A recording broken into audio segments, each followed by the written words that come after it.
Yeah, this would be a good time for someone to take a shower upstairs, wouldn't it?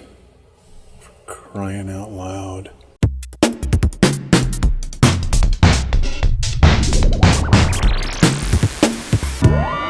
Shut the door, I'm not heating the whole damn neighborhood.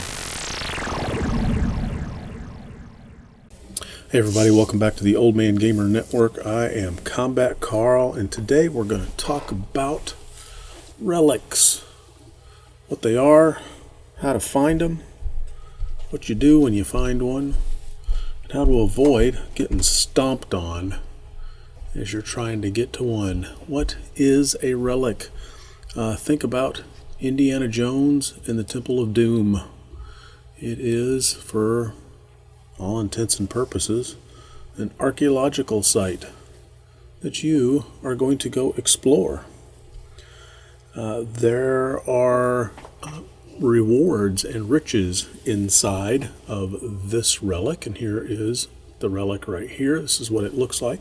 You can get resources, you can get gems, you can get speed ups, you can get resource boxes, you can get all kinds of fun stuff. They come in different flavors, levels 1 through 5. There is something also known as a mysterious relic, and each relic has an entry requirement. If you want to get into a level 1 relic, you're going to have to be keep 9, and then it goes up from there. How do you know what it is? If you click on 3 dots and then you go to relic, it will tell you in the upper right hand corner what your keep level is in order to get into that relic. For instance, we're looking at a level 5 relic, and it's telling us that I have to be keep level 18 in order to enter into that. And that goes from level 9 for a level 1 all the way up to a mysterious relic. You have to be keep 20 in order to get into the relic to do anything. And each relic has a time limit as well.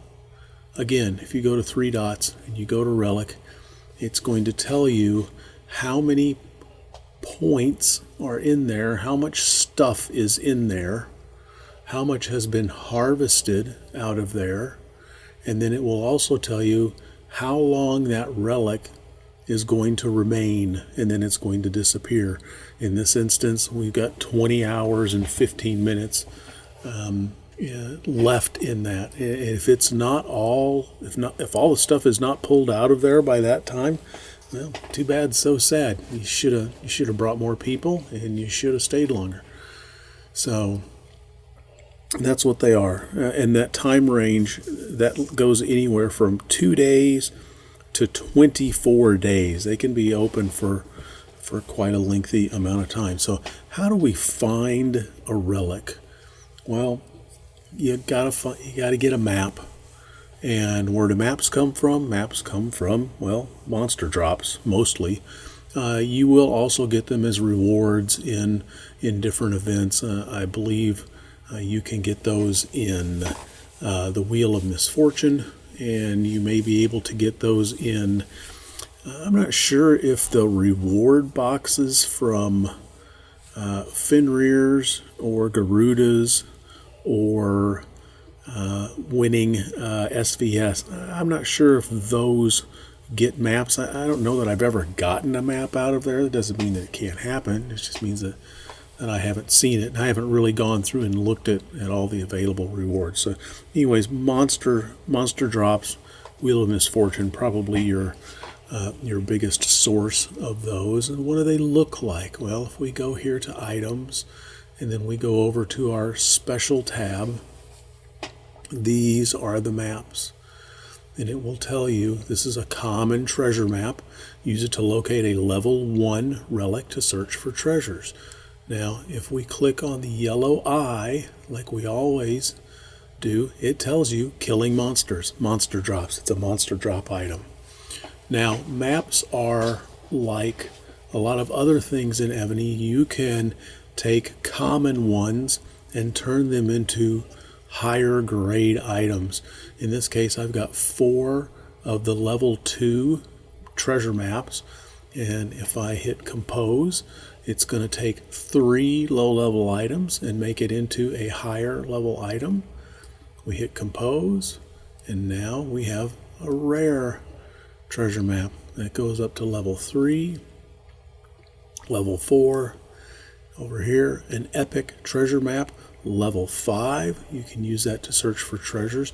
You can also combine the epic treasure maps into a magical, let me get this right, a magic treasure map. And that will look like a chest. I don't have one. For some reason, I don't have one. Anyways, same thing. You get 3 of the epics, and you combine them into a higher level treasure map, and then you use that to find the location of a mysterious relic. Now, when you activate this, what it's going to do is it's going to show you the location. Now, you don't have to worry about bookmarking this location, because again, if you go to 3 dots and you go to Relic, if you have a relic that has been opened, it will show you where it's at in this list. Now, if you are in an alliance and your alliance members also have relics open, you will get a listing of those, because you're an alliance, you're buddies. You're here to rule the server as a group. And one of the advantages of being in an alliance is you can explore other people's relics in your alliance. I have seen the rare instance where somebody gets kind of persnickety. This is my relic. I'm cleaning my relic out. Stay out of my relic. And to be honest, those people usually don't last in an alliance very long, just because they're not a team player. So you will get this location, and then the first thing that you have to do is this relic has to be opened. Let's go here to our alliance, and just to the side of our alliance, we have a relic. Look how close that is. It's so super close to us. But guess what? It's not open. So someone has activated their level 2 relic treasure map, gotten the location, and for whatever reason has decided that this is just not the place that they're going to hang out. It could be way far away. It could be too close to another alliance. Now, the other alliance happens to be, well, us. And, we're pretty nice people. We have had them, let's go up here. We have had a relic that was like right in here. And it was kind of funny, because anytime anyone would come to explore this relic, they would port right next to it. We'll talk about that a little bit later. Does that make sense? Well, actually, yeah, it does make sense. So when you go to your relic and you send troops to it to open it, a couple of things are going to happen. One, you are going to get an alliance designation on that relic. And what that is telling other people is that this relic belongs to this alliance. Now, what does that mean in reality? Not a whole lot. Because in the Relic game, you're going to find out really quick that possession is 9/10 of the law. There is nothing preventing another alliance from, or even a non-alliance player, a lone wolf, from exploring this relic if there's nobody there. So if you open a relic and you think, you know what, that's kind of far away, I'll get to it tomorrow. And then if you go to explore it the next day and there's somebody there, well, too bad, so sad. Because You left it there. You opened it, and you didn't reinforce it. You didn't put people in there. So that's your fault. So if you open up a relic like we have back here, or if you summon the location of a relic and you don't want to lose that, well, don't open it. But also remember that this is only going to be active for, in fact, this one probably for like 3 days. And after that, it's just going to disappear. Now, you can also, when you summon one, you can, here we go again, 3 dots, back to Relic. We're going to go back to here. Once you summon this, if you don't like the location of it, there will be a green abandon option on there. And what that means is exactly what it means. I am not going to dig here. Whatever there is in here just isn't worth the effort for me to go that far, or whatever reason. Now, I don't know what the criteria is as far as abandoning it. Can you not abandon it once you open it? That might be it. I haven't really thought about that. So, if put, shoot me a comment down beneath the sermon notes. If that's the case, it'd be nice to know that for sure.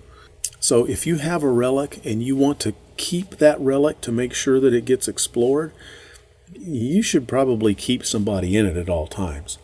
Now, something that you need to keep in mind, a relic is considered a tile, just like the farm to the left of it, just like to the quarry up to the north of it. It's considered a tile. And if you are in a relic, let's say during server wars, and your server has said stay off of tiles during server war, you can be attacked and you will take wounded. And then, of course, depending on your hospital capacity situation, you could end up getting some not good results out of that. You can get into an argument about, do I fill this up with my lowest of low-level troops, or do I fill this up with high-level troops? That's a decision that you're going to have to make. I can tell you that I've been attacked on a relic, and because of the troops that I had in there, I actually, on 2 occasions, have scored a really good amount of points for the kill event. And I don't normally participate in the kill event because I'm too busy doing other stuff right now. So that was kind of funny. Twice I have placed high enough to get rewards in kill event because because I was on a relic. On this server, it's okay. Again, it all depends on your server. This particular server, being on resource tiles during kill event is okay. On a different server that I'm on, being on a tile during kill event is a no-no. And that's where I ended up scoring those points. So it depends on the rules of your server, and you need to know what those rules are. If you don't know what those rules are, either ask your alliance leader. If you're not in an alliance, go to the center of your world map. Click on the throne. See who the king is. Makona is the king right now. City of Throne. Click on Makona, and then you can send them a mail and just say server rules. I'm a new guy. What the heck is going on? That's what you can do. If you go to View Alliance, a lot of times they will tell you what the rules are for the server here. They kind of give you a little bit of it, but not so much. So know what the rules of your server are.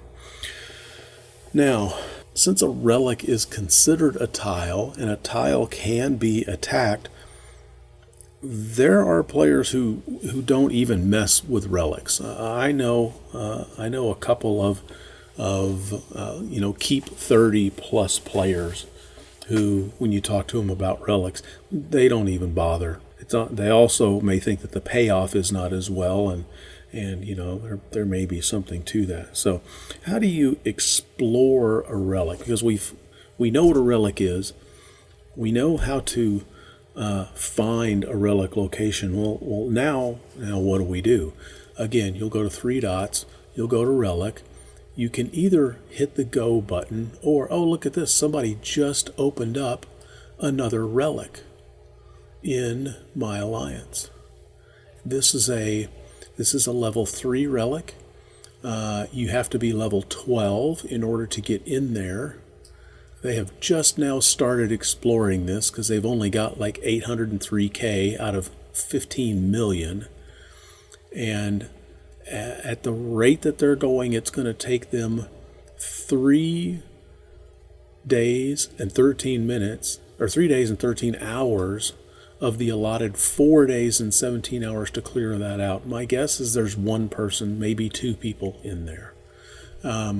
But let's go to our relic. Now, if you want to explore it, you just click on it, and it will tell you, here's your information bar here. The Explore option is open, so we can hit Explore, and you pick a general and you pick some groups. Now, there's not a relic speed up skill in any of these. Like here we've got a stone gatherer bonus. There's not like a relic gatherer bonus in order to speed that up, but I will show you something.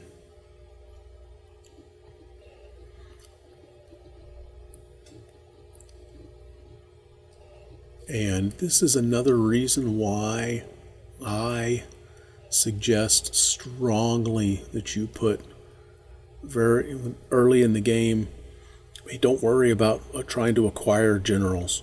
Stick all of your gold and all of your effort into getting research done. If you go to Alliance, you scroll down here, you can increase the resources gained from level 1 to 5 relics.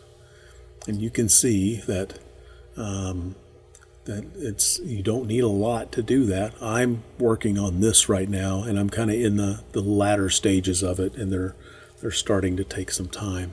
But also a little further down, there is a mysterious relic exploring bonus that you can get as well.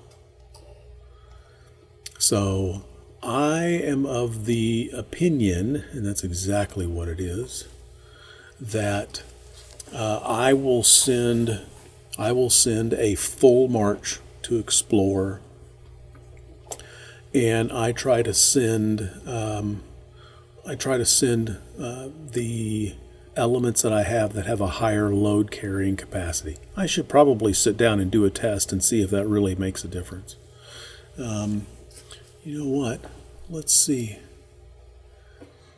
If we hit explore, let's use, which general are we going to use? Let's use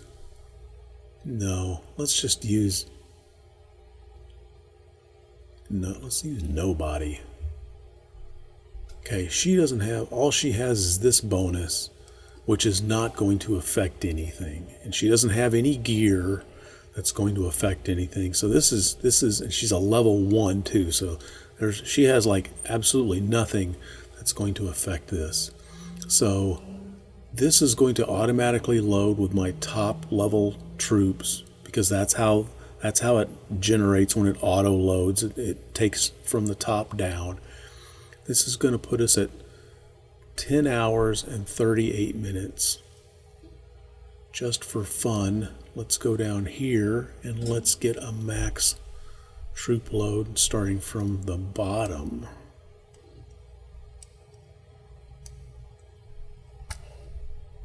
See, that only gets us 6 hours and 16 minutes, but we're not pulling a whole lot out of there. So yeah, so troop load's going to have affects how much you can haul out. Looks like it's going to take longer to haul that out. If you have any definitive information on that, that'd be great. I'm always looking for charts, people that have done not just I did this and it looks like this happened. You know, if you're a data nerd and you have made a spreadsheet, those are great. Send me links to those, because that's a good time when I can find a spreadsheet to look at stuff, because that's one of the ways that I learn. So anyways, you're going to go in here, you're going to go to explore, you're going to send the troops that you're going to want to send. It's going to tell you what the march time is, and it's also going to tell you what the stamina cost is, because just like gems, this is a resource that it costs you to explore, and in this case it's going to cost us 20 stamina to explore this relic. And then you hit the go button. So when you send your troops there, they're going to be there for an amount of time, and then they're going to come back. And what you are going to get is a report like this. And it is going to tell you that in the time that you were gone, in this instance, we pulled 600, almost 700K of food out, 5.5 of lumber, 400 and change of stone, 500,000 ore, but we also got 400K lumber boxes, a gear chest, we like gear chests, speed ups, we like speed ups, we got another 100K ore box, we got 30,000 general experience, we got chips for the Wheel of Misfortune, we got two large material chests, a 100K food box, a refining stone, and we also got 10,000 Monarch XP. And I think that's probably one of the reasons people enjoy these more than just harvesting out resources off of a tile, is because of the bonus items that you can get. And you can also get gems, and you can get higher speed ups, you can get day-long speed ups. The rewards get better the higher the relic. At the same time, the time invested in a relic gets longer the higher it is. I have some anecdotal evidence that the more players that you have in a relic, it seems to increase your gathering speed. And that is from I don't know what the maximum number of players allowed in a relic is. I have seen it go as high as 40. And in that instance, we were able to clear out a mysterious relic in, it was crazy, it was like 4 or 5 hours.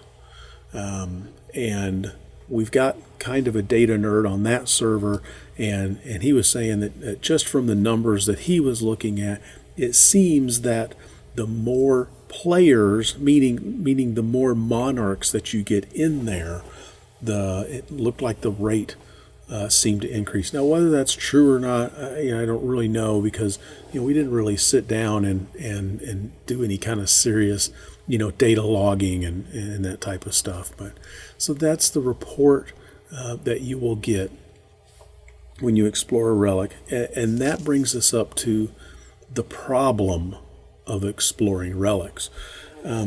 Relics are a long ways away. They usually are. Now, if you get a relic like we have over here, let's just say that this was an A-team relic right here, I would advise them to not harvest this relic, but to keep it as a resource for completing your dailies, your daily activities, because under daily activities there is a relic exploring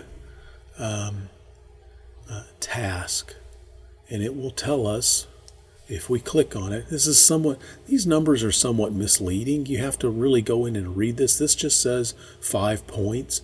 But if you go in, it says explore 2 relics. Each relic explored gains you 5 activity. So you can actually get 10 activity by exploring 2 relics a day. But again, relic exploration has a stamina cost to it. And if you are, if you're not flush with stamina, if you're rationing your stamina, this might not be the thing to do, because that's 40 stamina for 10 points. But those 10 points would push us over the edge, and we would be able to open our 5th activity chest, which would then give us the key of conscription, which would allow us to open the general's chest an additional time in the tavern. So that's an advantage of if you get one that is close to you. Now, if they're far away, here's the problem. The player is going to... that's not our relic. That's the one that's close to us. Let's go to ours, because it's like way far away. Let's see how close this one is. So here is what could possibly happen. If I send... Let's send one just for purposes of, if I'm going to visit a relic for a daily activity, this is what I do. I don't send a general, and I just send one low-level troop. It's going to take me 50 minutes to get there, which takes a long time. So here is what people will do.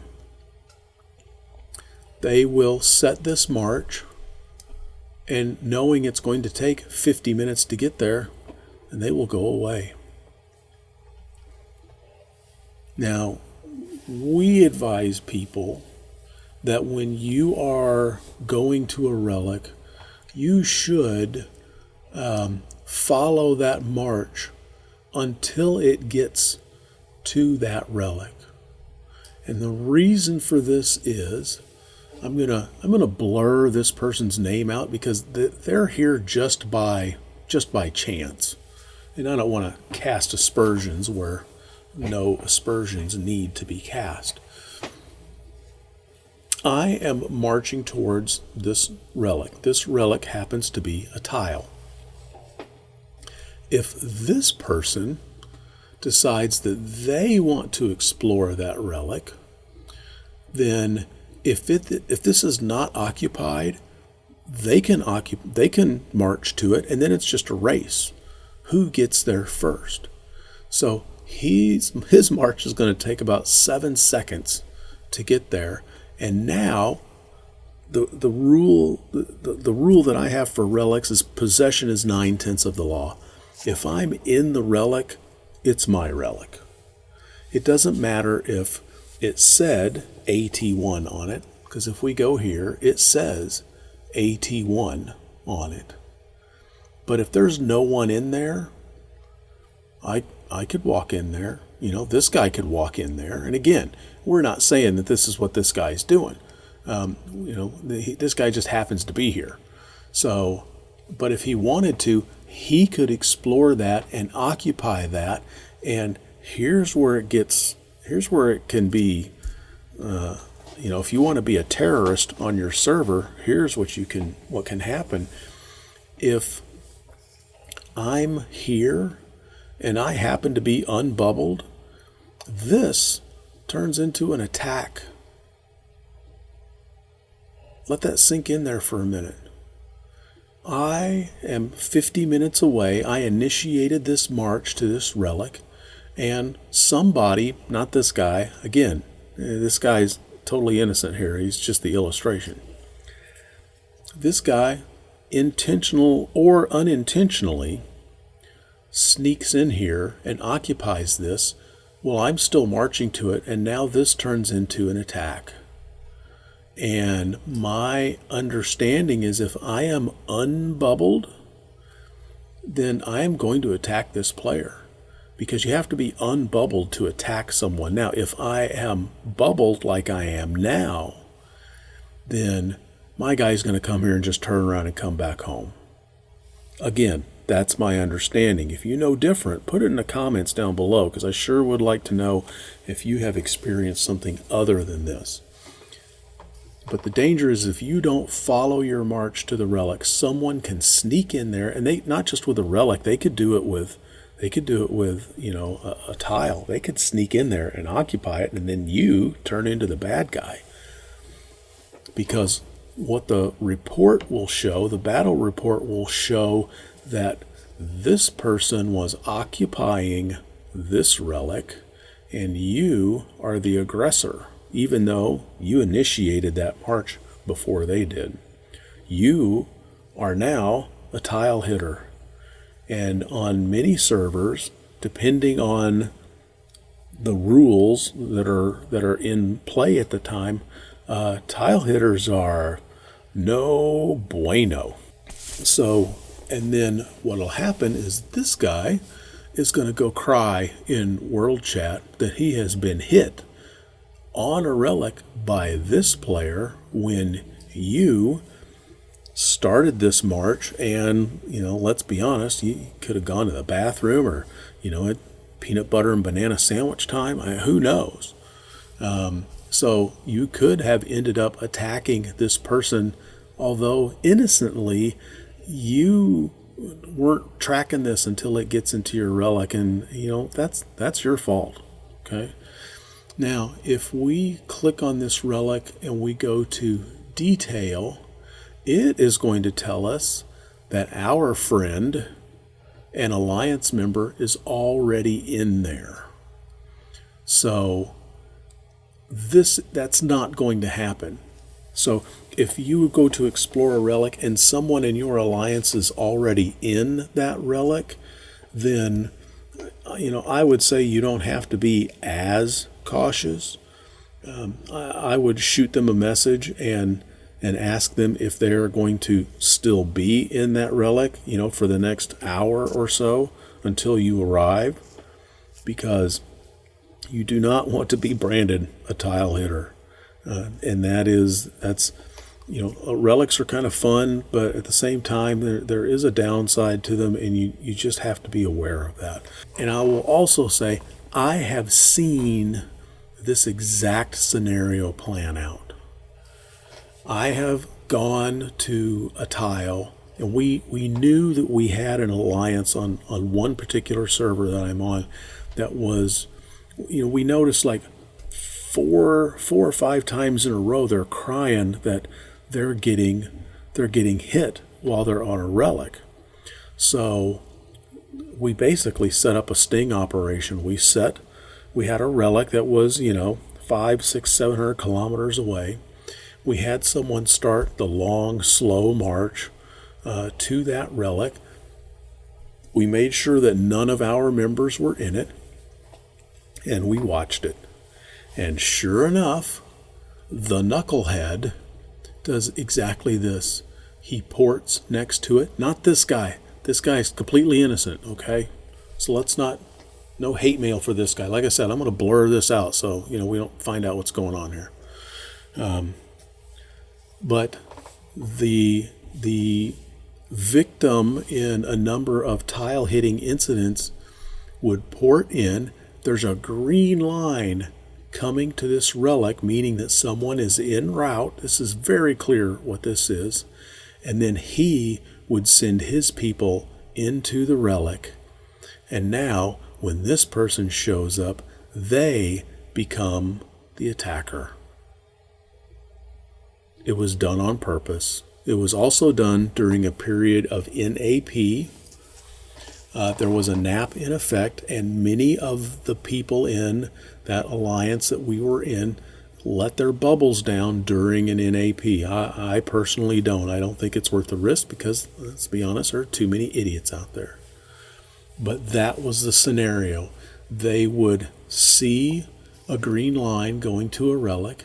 They would go back to the alliance it originated from, look to see if they were unbubbled, because that would mean that if they occupied the relic before they arrived, and that would turn into an attack. They could go to world chat, they could cry about it, and then they would get awarded compensation, because on many servers, if you're a tile hitter and you're guilty of it, especially if you're in an alliance, there's a lot of pressure on that alliance to make reparations for the damage that your knucklehead caused. And that's one of the advantages of being an alliance. You can put pressure on someone else to pay back for something along those lines. So it doesn't happen very often, but it happens, and I think it's better that we talk about it and that you know that is something that could possibly happen, and you kind of be aware of it. So if I were going to explore this relic and I didn't have a alliance member in there, there's a really good chance that I would just pour it into it. There's also the better practice is, if your alliance has a relic like this, pour as many people as you can into it. Because if some knucklehead doesn't scout this and attacks, then, if there's 18 people in there, it's not a good day for him. Maybe it'll teach him a lesson. So anyways, that's relics. That's what they are. That's how to find them. That's how to explore them. And the issues that come with them if you don't pay attention. Anyways, this is the Old Man Gamer Network. I am Combat Carl. You guys stay bubbled and have a good weekend. Cheers. Hey, thanks for hanging out with us today. Be sure to tap that thumbs up button if you think we've earned it. And be sure to hit the subscribe button and that little bell to be notified when new content comes out. Be sure to check out these other videos. And I'm Combat Carl for Old Man Gamer Network. You guys be sure to go straight home. No screwing around.